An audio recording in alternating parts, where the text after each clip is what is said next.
Olá pessoal do 9º ano, tudo bem com vocês? Bem-vindos à nossa aula de Educação Física, hoje com o tema Esportes de Invasão e suas relações. Esportes de invasão. O que vocês lembram dos esportes de invasão? Que tipo de modalidade que é essa? Quais que são as características, desse tipo de modalidade? Invasão? Invasão quer dizer, então, invadir alguma coisa. Quando nós começamos a pensar nos esportes de invasão, nós lembramos de um joguinho, muito comum na nossa infância, o pique-bandeira. Não é mesmo? Que nós temos que criar aquela estratégia de tática na qual nós vamos invadir a quadra adversária, passar pelo campo inimigo para buscar aquela bandeira que vai estar ao final do outro campo e trazer. Então nós já pensamos nessa característica do pique-bandeira, que é um joguinho, para lembrar o que são esses esportes de invasão. Então, modalidades que sempre vão ter como objetivo invadir o campo adversário para atingir um alvo, um gol, uma cesta, uma linha marcação de touchdown ali. Então, o objetivo principal desses esportes de invasão. O que nós temos como objetivo da nossa aula de hoje, então? Refletir acerca das relações implícitas nos contextos dos esportes de invasão e identificar os principais fundamentos comuns aos esportes de invasão. Então, o que essas modalidades têm em comum? Quais que são os principais fundamentos, os principais gestos técnicos, talvez questões táticas, que vão ser em comum para todas essas modalidades? Mas, antes disso, o que nós já sabemos, o que nós podemos refletir sobre esses esportes de invasão ao longo dos anos, no mundo inteiro, Então, será que as condições nas quais os esportes são desenvolvidas são justas? Quais as relações que envolvem o acesso à prática dos esportes de invasão? Então, quando nós pensamos nessa reflexão, o que nós temos aqui?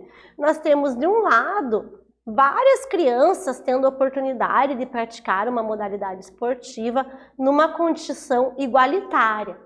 Por outro lado, nós temos uma criança com uma bolinha surrada, aquela bola muitas vezes furada, não é mesmo? Que nós encontramos muito por aí nos campinhos de várzea.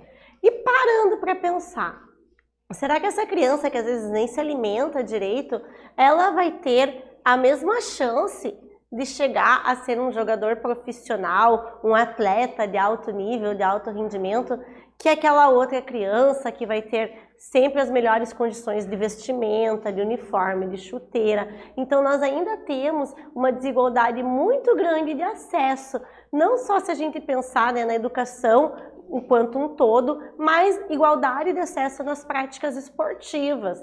Então não é toda criança que ela vai ter a mesma oportunidade, a mesma igualdade de acesso. E com isso, então, nós temos as características, a definição do que são os esportes de invasão. É um conjunto de modalidades que se caracterizam por comparar a capacidade de uma equipe introduzir ou levar uma bola ou algum outro objeto, eu dei o exemplo do pique-bandeira, a uma meta ou setor da quadra, campo, defendida pelos adversários. O gol, a cesta, o touchdown, protegendo simultaneamente o próprio alvo, meta ou setor do campo, Outros exemplos, então, basquete, frisbee, futebol e futsal, futebol americano, handebol, hóquei sobre a grama, polo aquático, rugby, etc. Então, quando nós pensamos nessas modalidades de invasão, existem muitas modalidades. Nós, às vezes, tendemos a pensar naquelas mais conhecidas aqui no Brasil, Futsal, futebol, o próprio basquetebol, handebol, mas temos outras como o futebol americano, que já está sendo mais conhecido, mais praticado atualmente aqui no Brasil, o polo aquático, o hóquei sobre a grama, que são outras modalidades que não temos tanto a cultura aqui no Brasil, mas que também entram nas características dos esportes de invasão. E quais que são os exemplos, então, como eu estava falando? Futebol, futsal, basquetebol, handebol, futebol americano, rugby, hóquei, polo aquático. Nós temos uma imagem, então, de um arremesso de handebol, cujo objetivo é acertar o gol. No nosso gifzinho aqui nós vemos esse objetivo sendo atingido quando o atleta acerta o gol na cobrança de falta. E nós temos também o exemplo do basquetebol, alguns dos mais conhecidos aqui no Brasil, lembrando de outras modalidades muito interessantes também, como o futebol americano e o hóquei, que hoje em dia começam a ser mais praticados aqui no Brasil de uma forma um pouco mais tímida, mas nós já temos esse conhecimento. Quais que são algumas características comuns a esses esportes de invasão, então? A bola, ou um implemento central, né, que vai ser o fator central ali, que vai ser o que nós vamos levar até o campo adversário, até a meta adversária. Então eu preciso dessa bola para chegar na meta adversária, ou na cesta adversária, ou na marcação do touchdown. Então eu sempre vou ter esse elemento central. Um terreno, que é essa área de jogo demarcada e muito bem estabilizado quanto às suas marcações ali, medidas de campo, né? Meta ou alvo a atacar e ser defendido. Companheiros ou parceiros, então modalidades que tendem a ser coletivas. Adversários, então sempre vai ter a minha equipe jogando contra uma equipe adversária. Modalidades coletivas, sempre presumindo que eu tenho a presença do meu adversário. E regras dos jogos, essas regras sempre bem definidas, bem específicas, por serem modalidades que têm muito contato entre os adversários, então precisa dessas regras, inclusive para evitar possíveis lesões. São disputas competitivas muito complexas, exigem a presença obrigatória de uma arbitragem neutra, e a limitação da duração do jogo. Então, se nós pensarmos, por exemplo, o futebol tem 2 tempos de 45 minutos. O handebol são 2 tempos de 30 minutos. Então, nós temos o basquetebol, são 4 quartos ali de 10 minutos, né? Nós temos essa duração, essa limitação do tempo. Diferente, por exemplo, do voleibol, que é um esporte de rede e que não tem essa duração definida. Vai terminar um set quando uma equipe atingir um determinado número de pontos. Já nos esportes de invasão, não. Eu tenho que ter essa duração, essa limitação. Temos os critérios de avaliação, então, que serão os gols ou os pontos. A necessidade do jogador invadir o setor de quadra ou campo defendido pelo adversário para que ele consiga marcar a pontuação. Os objetivos são penetrar a meta adversária, introduzindo um implemento, geralmente uma bola, e não permitir que o adversário faça o mesmo. Então eu sempre tenho essa questão tática muito presente nos esportes de invasão, porque ao mesmo tempo que eu ataco, eu defendo. Então, ao mesmo tempo que eu busco o meu objetivo ali de fazer um gol ou um ponto, eu também preciso bloquear esse ataque do meu adversário. Normalmente essas funções são muito bem definidas. Se eu estou com a posse da bola, eu vou atacar. A partir do momento que eu perco essa posse da bola, a minha equipe inteira recua para defender. E tem todo esse balanço ofensivo, defensivo. Por isso, um estudo tático muito importante nos esportes de invasão. Toda vez que a meta é penetrada pelo implemento, marca-se o ponto, né? Então, toda vez que eu atinjo lá a meta com a bola ou com o objeto, eu tenho um ponto para a minha equipe. No final, vai vencer a equipe que obtiver a maior pontuação. Pode ou não haver empates, então um exemplo, o futebol é uma modalidade que pode sim terminar empatada, já não existe empate no basquetebol, então são os dois esportes de invasão, cada um com a sua característica específica. Um pode ter empate, o outro não pode. Isso está de acordo com as regras de cada modalidade. Padronização de bolas, equipamentos e as dimensões do campo, então tudo padronizado, sempre com as mesmas medidas. Possuem técnicas e táticas específicas e organização em âmbito nacional e internacional. Então, como eu falei, além de ter o controle do gesto técnico, dependendo da modalidade, um handebol, um basquete, que eu preciso driblar a bola, o futebol, que eu tenho que ter o domínio da condução de bola, isso enquanto gesto técnico, mas também todo o estudo da tática desses esportes, que é o que faz a diferença. Contemplam teoria e metodologia de treino geral e específica para cada esporte, proporcionam um espetáculo esportivo, então aquela beleza, aquela espetacularização das modalidades, e sempre geram uma demanda de administração esportiva específica. Ainda sobre algumas características, né? Eu vou ter a descrição da modalidade. Então, se é um futebol americano, se é um rugby, se é um futebol, né, que nós chamamos do futebol, se é o basquetebol, handebol, cada modalidade vai ter a sua descrição, com materiais e equipamentos utilizados e regras próprias. O objetivo do jogo vai ser sempre semelhante, que vai ser atingir aquele alvo, aquela meta adversária. A pontuação, toda vez que eu atinjo o alvo ou a meta adversária, eu tenho um ponto para a minha equipe. O número de jogadores varia de acordo com a modalidade, então o futsal tem 5 atletas para cada lado numa equipe titular, o handebol são 7 atletas para cada lado numa equipe titular, futebol de campo 11 atletas, isso varia dependendo da modalidade. O tipo de interação entre os colegas de time e os adversários, o tempo de jogo, né? Então vai variar dependendo da modalidade, vai ter um tempo de jogo específico, as divisões da partida e a marca de início e final de jogo. Então todas essas também, várias características comuns aos esportes de invasão. Esportes que, como eu falei, muitas vezes para nós entendermos 100% daquela regra, precisa de um pouquinho de estudo. Diferente se nós pensarmos no futebol, ele é mais conhecido da maioria de vocês, o basquetebol, então nós já sabemos a maior parte ali de tanto praticar, mas outras modalidades, como o polo aquático, por exemplo, se nós quisermos nos interessar, nós vamos precisar nos aprofundar um pouquinho mais na técnica, na tática, para entender, porque é muito complexo. Vamos para a nossa primeira atividade, então, pessoal. Descreva em caderno como se caracterizam os esportes de invasão, considerando as diferentes realidades mundiais. Então, nós fizemos aquela reflexão no começo da aula, né? Eu vou dar um tempinho para vocês finalizarem essa reflexão e daqui a pouco nós voltamos com a resposta.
Oi, pessoal! Voltamos. Conseguiram fazer essas descrições? Então, como se caracterizam os esportes de invasão considerando as diferentes realidades? Então, por mais que eu tenha um campinho de várzea, né, com aqueles menininhos correndo de pé descalço, e nós tenhamos aqui um mega espetáculo, será que as regras são diferentes, a caracterização desses esportes de invasão? Mesmo tendo uma discrepância muito grande, mesmo tendo aqui uma lacuna muito grande entre o campinho de várzea e o esporte espetáculo, como é que nós caracterizamos esses esportes de invasão? Então, nós pensamos sempre em defender o seu espaço, tanto no futebol espetáculo de uma final de Copa do Mundo, como no campinho de várzea. Então, eu estou defendendo o meu espaço, ao mesmo tempo que eu tenho que ocupar o espaço do meu adversário, e eu tenho que distribuir, né, em quadra ou no campo ali. Então, independente, tudo bem, que às vezes naquele joguinho do campinho de várzea, né, tá a bola, vai todo mundo correndo atrás, principalmente aquela molecada mais nova. Mas não, né, gente? Sempre pensar na distribuição desses meus jogadores em quadra e em campo, para chegar ao objetivo final. Esse objetivo que muitas vezes é o gol, a cesta de basquete, o touchdown, que é levar o meu objeto até a meta ou até a área delimitada do campo adversário. Nós temos as entidades, né, que regulamentam os esportes. Então, a maioria desses esportes de invasão são consideradas esportes, e isso já fazendo uma revisão que nós conversamos ao longo de todo o ano, né? Esporte tem que ter entidade reguladora, é ela que vai organizar as regras, os campeonatos. Então, eu não consigo considerar esportes se eu não tiver essas entidades reguladoras, né? Elas vão fazer todas as regras, organizar as competições, capacitam e regulamentam a arbitragem, né? Então sempre estão em torno dessa arbitragem e possuem as hierarquias, vindo de âmbitos ali municipais, estaduais, nacionais, até internacionais. Então, quando nós falamos em entidades, né? Nós temos a FIFA, nós temos a FIBA de basquetebol, de rugby, a FINA também, né? Então, alguns dos símbolos nós observamos, nós já pegamos na memória ali, nessa nossa memória de visual, que quando começa um torneio, muitas vezes sem perceber, esses símbolos aparecem, que são as entidades que vão regulamentar esses esportes. Alguns exemplos mais ainda dessas entidades, né? Algumas modalidades que nós não conhecemos tanto, como o corfball, por exemplo, mas outras entidades que representam modalidades muito conhecidas por nós. E daí, quando nós pensamos nos esportes de invasão, então, nós temos que ter a diferenciação. Eles podem ser tanto olímpicos como não olímpicos. Então, por exemplo, o futebol americano, que está caindo no gosto das pessoas agora, o próprio futsal, que nós praticamos muito aqui no Brasil, não são modalidades olímpicas. Para uma modalidade se tornar modalidade olímpica, tem todo um processo, toda uma burocracia. Então, vai desde interesses, estudo de mercado, patrocinadores, entre outros interesses que fazem essa modalidade se tornar uma modalidade olímpica. Então, corfball, frisbee, futebol americano, futsal, netball, tappingball e chucaball, por mais que sejam modalidades muito interessantes, ainda não são modalidades olímpicas. Mas basquetebol, futebol, handebol, hóquei sobre a grama, polo aquático e rugby são esportes de invasão que estão sempre presentes nos Jogos Olímpicos. São esportes de invasão que nós conseguimos observar dentro dos Jogos Olímpicos. Vamos para a nossa segunda atividade, pessoal. Sobre os equipamentos necessários para a prática dos esportes de invasão. Analise se a falta ou a precariedade deles influencia no desempenho dos atletas e socialize com seus colegas. Então, eu vou dar um tempinho para vocês fazerem essa reflexão e daqui a pouco voltamos a conferir a resposta.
Oi, pessoal, voltamos.